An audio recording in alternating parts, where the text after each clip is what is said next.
पीठ में दर्द है तो डॉक्टर, बाबा जी इसको क्या करे?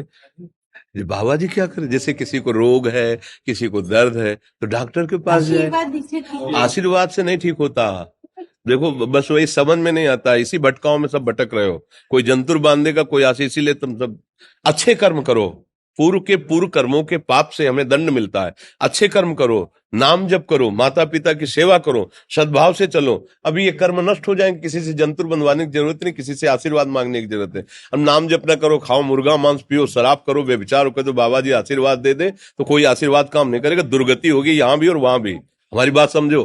अब जरूर बुरा लगता है, सत्य विषय बुरा लगता है, पर अगर बच्चा सावधान हो जाओगे तो सुखी हो जाओगे। कोई भी हो, हम किसी एक के लिए बात नहीं करते, सबके लिए करते हैं। सब भागते हैं इस बात में कि बाबा जी आशीर्वाद दे, रोग रहित हो जाओ। कभी नहीं होगा, कभी नहीं होगा।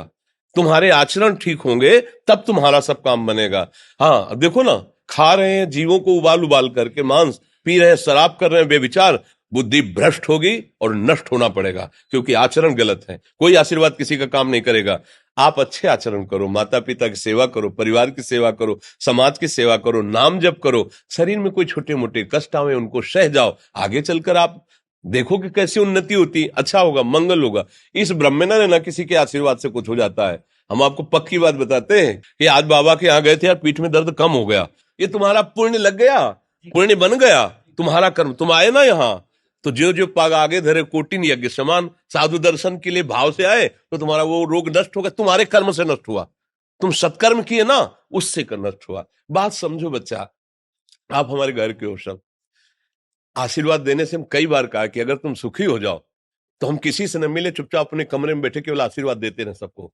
लेकिन नहीं सुखी होगे, सुखी होगे तुम अपने कर्म से। को न काहू के सुख दुख कर दाता, और निज कृत कर्म भोग सुन भ्राता। हे भाई, अपने कर्म का भोग ही आपको भोगना पड़ेगा। कोई भी तुम्हारे कर्म को नहीं मिटा सकता, एकमात्र भगवान, एकमात्र भगवान। मेरी बात मान लेना, उनकी शरण में और नाम जप करो, सब ठीक हो जाएगा। तुम्हारे भजन से होगा, तुम्हारे अच्छे आचरण से होगा, तुम्हारी धार्मिक प्रवृत्तियों से होगा।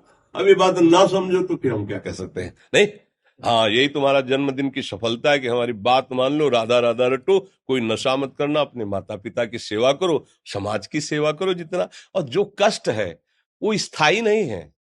आज विपत्ति आई, कल खत्म हो जाएगी। अभी दिन है, फिर रात आ जाएगा, रात है तो दिन आ जाएगा। ये क्रम चलता रहता है, हमें निराश नहीं होना। सूरवीर योद्धा की तरह हमें जीना है यार, कायर की तरह नहीं जीना है। जी।